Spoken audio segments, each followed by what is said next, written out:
Good morning student, today's the next reaction that mean types of reaction का हम next part continue करेंगे। Displacement reaction, ठीक है। Displacement reaction बेटा दो तरह के होता है, एक मेटल डिस्प्लेसमेंट और दूसरा होता है non metal displacement. Displacement reaction होता कैसे, पहले हम ये देखते हैं। इन ए डिस्प्लेसमेंट रिएक्शन एन आइन ऑफ एन एटम, आइन किसका, एटम का, इन ए कंपाउंड रिप्लेस होता है। रिप्लेस किससे होता है, आइन ऑफ एन एटम, मतलब एक एटम का आइन दूसरे एटम के आइन को रिप्लेस करता है। जैसे कि मान लो एक्स प्लस वाई जेड को हमने रिएक्ट कराया, तो इसमें क्या होगा, जेड इसके साथ लग जाएगा। मीन्स आप ये समझो कि जब x प्लस वाई जेड आपने किया तो x यहाँ पे आया, इसने y को रिप्लेस किया और खुद उसकी जगह पे लग गया। ठीक है बेटा, ऐसे रिएक्शन को कहते हैं डिस्प्लेसमेंट रिएक्शन। और ये दो तरह के होते हैं, मेटल डिस्प्लेसमेंट रिएक्शन या नॉन मेटल डिस्प्लेसमेंट रिएक्शन।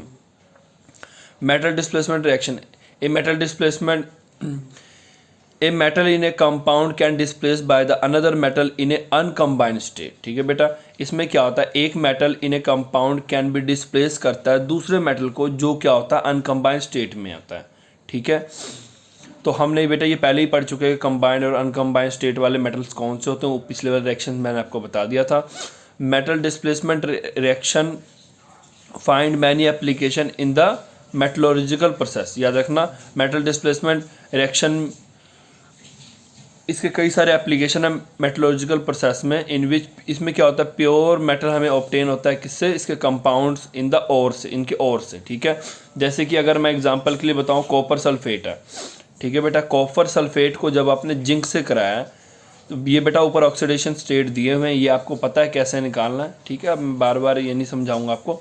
जैसे आपको कॉपर सल्फेट दिया है और जिंक दिया, तो अगर मेटल डिस्प्लेसमेंट रिएक्शन होगा तो क्या होगा, कॉपर आएगा, सॉरी जिंक आएगा, कॉपर को हटा के खुद उसके जगह पे रख जाएगा। ये बेटा एक एग्जांपल ये वाला हो गया। इनमें से कोई भी एक एग्जांपल आप कर सकते हो। ठीक है, एक कर लो, दो कर लो, वो आप पे है। जैसे कि ये वाला V2O5 है। ठीक है बेटा, और ये 5 कैल्शियम है। जब इसने रिएक्ट कराया, ठीक है बेटा, इनको जब हम रिएक्ट किया और हीट किया, तो ये क्या होगा, वेनेडियम की जगह पे कैल्शियम लग जाएगा, बाकी सेम। ठीक है, देखो बेटा, in each cases the reducing metal is a better reducing agent than that of one that being the reduce. तो आप इसको सिंपली ऐसे कर सकते हो कि show more capability to lose electron as compare to, मतलब क्या है कि जो रिड्यूसिंग मेटल है वो अच्छा रिड्यूसिंग एजेंट है एज कंपेयर टू जो उसे रिड्यूस कर रहा है, उसके मुकाबले वो अच्छा रिड्यूसिंग एजेंट होता है। ठीक है बेटा, जो मेटल रिड्यूस हो रहा है उसके मुकाबले वो अच्छा रिड्यूसिंग एजेंट होता है। नेक्स्ट मैं बताऊंगा तो non metal displacement. The non metal displacement redox reaction include the hydrogen displacement. Non metal का मतलब क्या होगा, मेटल को छोड़कर बाकी सभी चीज़ की स्टडी यहाँ करेंगे हम। जैसे hydrogen displacement are rarely occur reaction in oxygen displacement. ये क्या बोल रहे हैं कि हाइड्रोजन डिस्प्लेसमेंट और ऑक्सीजन डिस्प्लेसमेंट रिएक्शन काफ़ी कम देखने को मिलता है, तो आज हम उनकी ही स्टडी करेंगे। And alkali metals and some alkaline earth metals, ठीक है बेटा, which are very good reductant. Alkali alkaline metal काफ़ी अच्छे रिडक्टेंट होते हैं, वो डिस्प्लेस करते हैं hydrogen from the cold water. वो क्या करते हैं, डिस्प्लेस करते हैं हाइड्रोजन को कोल्ड वाटर से। जैसे कि आप देखो, आपके पास क्या है, सोडियम है बेटा। ठीक है, आपने क्या किया, सोडियम को वाटर के साथ रिएक्ट कराओगे तो वो क्या करेगा, उसमें से एच, देखो वाटर में क्या होता है, एच और ओ एच का बॉन्ड होता है ना, एच और ओ एच होता है ना, वो क्या करेगा, एच और ओ एच की बॉन्ड ब्रेक कराएगा और ओ एच को अपने साथ लगा के NH बना लेगा और H2 गैस को फ्री कर देगा। ठीक है, ये हो गया बेटा non metal displacement reaction. Clear है आपको यहाँ तक, ये बेटा इसका रिएक्शन है।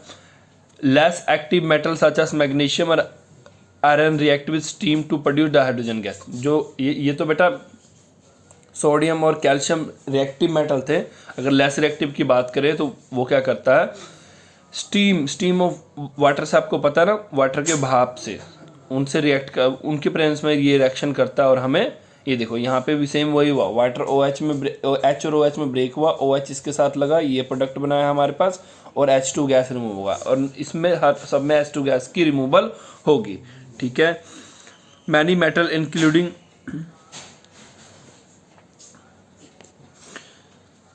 नेक्स्ट है बेटा, मैं टिक मार लेता हूँ एक minute. Many metal including dose, कई सारे ऐसे मेटल्स हैं जो रिएक्ट नहीं करते हैं कोल्ड वाटर से, are capable to displacing hydrogen from acid, और वो भी क्या होते हैं, कैपेबल होते हैं कि डिस्प्लेस करके हाइड्रोजन को, हाइड्रोजन गैस, हाइड्रोजन फॉर्म। कई सारे मेटल्स होते हैं जो एक्चुअली में कोल्ड वाटर के प्रेजेंस में वो रिएक्शन नहीं कर सकते, फिर भी वो कैपेबल होते हैं कि डिस्प्लेसिंग हाइड्रोजन फ्रॉम एसिड। ठीक है, वो हाइड्रोजन को डिस्प्लेस कर सकते हैं एसिड से, फिर भी डाईहाइड्रोजन फ्रॉम एसिड में भी इवन भी produce by such metal we do not react with steam, उन मेटलों से भी डाईहाइड्रोजन प्रोड्यूस किया जा सकता है जो स्टीम की प्रेजेंस में भी रिएक्ट नहीं करते, जैसे कैडमियम और tin are the example of such metal, जो कि स्टीम के प्रेजेंस में भी रिएक्ट नहीं करते। बेटा एक चीज़ मैं दोबारा बता दूं, ये चैप्टर मैंने पहले इस करके नहीं शुरू किया था बिकॉज मैं पहले आपको ऑर्गेनिक कराना चाहता था। जो बच्चों को ऑर्गेनिक समझ आ गई होगी पीछे, उनके लिए तो ये चैप्टर कोई टफ नहीं होगा, और जो नहीं समझ आएगा उनको यही नहीं समझ आएगा कि ये कैसे क्या हो रहा है। ठीक है, तो अभी बोल रहा हूँ जो उन्होंने नहीं किया अच्छे से ऑर्गेनिक, एक बार पहले ऑर्गेनिक के दोनों चैप्टर करो, देन यहाँ पे आना। ये भी तो आपको करना ही पड़ेगा, साथ साथ दोनों करना पड़ेगा। अब आपको आपका काम बढ़ गया है। Cadmium and tin are the example of such reaction, क्योंकि आपको अगर छोटी छोटी बेसिक्स ही नहीं पता है, ऑर्गेनिक तो आनी ही चाहिए। जो 2 चैप्टर थे ना ऑर्गेनिक के, वो तो मस्ट है, कोई भी रिएक्शन समझने के लिए वो आपको आने ही चाहिए, तब आपको पता लगेगा कि क्या किसकी वैलेंसी कितनी है, कैसी कौन कैसे मूव कर रहा है, कौन जा रिएक्टिव है, कौन रिएक्टिव है। ठीक है, ठीक है। A few example for the displacement of hydrogen from acid, जैसे कि जिंक को हम HCl के साथ करेंगे या मैग्नीशियम को HCl के साथ, जिंक को HCl के साथ करोगे तो वो क्या बनेगा, जिंक Cl2 और H2 गैस रिमूव होगा। ठीक है बेटा, ये इसके रिएक्शंस हो गए जब एसिड के प्रेजेंस में ये रिएक्ट करेगा। इतना ही करना है आपने। ठीक है, आगे भी यही रिएक्शन के टाइप्स दिए हुए, आगे नहीं करना हमने। ठीक है, इसके बाद इस वाले टॉपिक को इतना ही करना है। नेक्स्ट टॉपिक है हमारा disproportion reaction. Disproportion reaction are the special type of, ये special type of redox reaction होता है। In disproportion reaction an element of one oxidation state is simultaneously oxidize and reduce. मतलब क्या बोल रहा है, इस रिएक्शन में क्या होता है, one element of one oxidation state, मतलब एलिमेंट ऑफ ए, जो मतलब कि मान लो किसी का ऑक्सीडेशन स्टेट 1 है, element of one oxidation state simultaneously वो ऑक्सीडाइज भी होगा और रिड्यूस भी होगा, वो भी एक ही रिएक्शन में। ठीक है बेटा, one of the reacting substance in a dispersion reaction always contain an element that can exist in at least 3 oxidation state। और इसमें क्या बोल रहे हैं कि एक रिएक्टिंग सब्सटेंस डिस्पर्शन रिएक्शन में हमेशा रहता है जो एग्जिस्ट करता है 3 तरह का ऑक्सीडेशन स्टेट। मैंने आपको बताया था ना, जब हम टॉप से बॉटम की तरफ जाते हैं तो ऑक्सीडेशन जो नीचे के एलिमेंट्स होते हैं वो अलग अलग तरह के ऑक्सीडेशन शो करने की कैपेबिलिटी रखते हैं। ठीक है, आपको पी ब्लॉक में भी कई सारे क्वेश्चन आए थे कि ये 5 ये पेंटाबलाइड, ये पेंटा क्या था, मतलब कि वो अपने साथ 5 चीज़ों को जोड़ सकता है, पर ये जो दूसरा होता था वो अपने साथ 5 चीज़ों को जोड़ नहीं सकता था। जैसे PCl5 हो सकता है पर BCl5 नहीं हो सकता। इसके पीछे रीज़न क्या था, वो अपनी कोवलेंसी इंक्रीज नहीं कर पाता था, बट जो PCl5 है वो अपनी कोवलेंसी भी इंक्रीज कर पाता था और अपने ऑक्सीडेशन स्टेट को भी इंक्रीज कर पाता था। ठीक है बेटा, one of the reactant substance disproportion reaction always contain can least 3 oxidation state.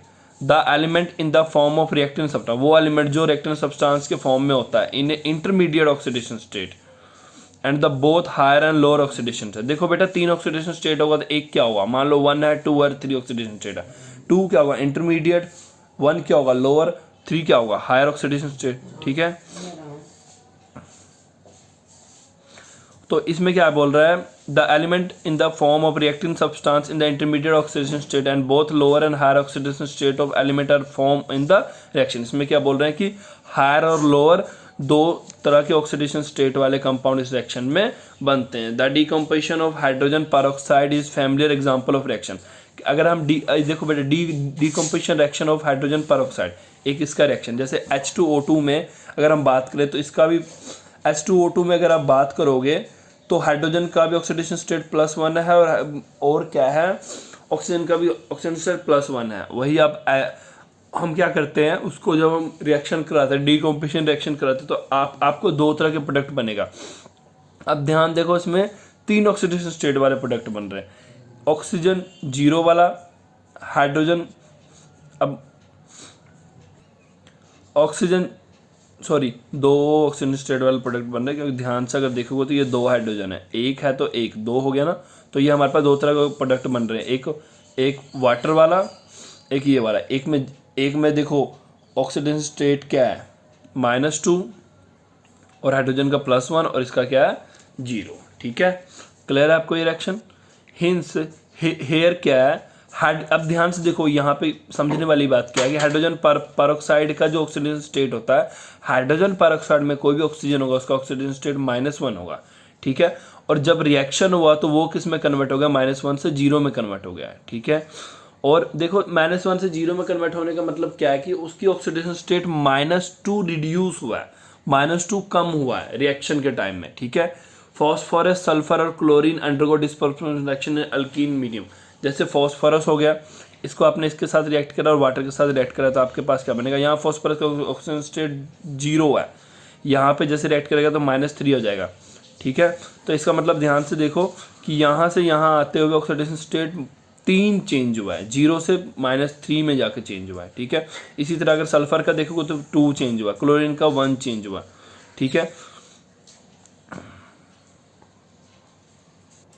जो ये लास्ट लेक्चर है क्लोरीन वाला, ये हमें बता रहा है कि कैसे ब्लीचिंग पाउडर जो घर में यूज़ होता है उसका फॉर्मेशन होता है। ठीक है, ब्लीचिंग पाउडर को बोलते हैं हाइपोक्लोराइट आयन। ठीक है बेटा, ये बेटा रिएक्शन हमें बता रहा है कैसे ब्लीचिंग पाउडर हमारे जो घर में यूज़ होता है वो बनता है। ठीक है, the hypochlorite ion form in the reaction oxidize the colour bearing strain.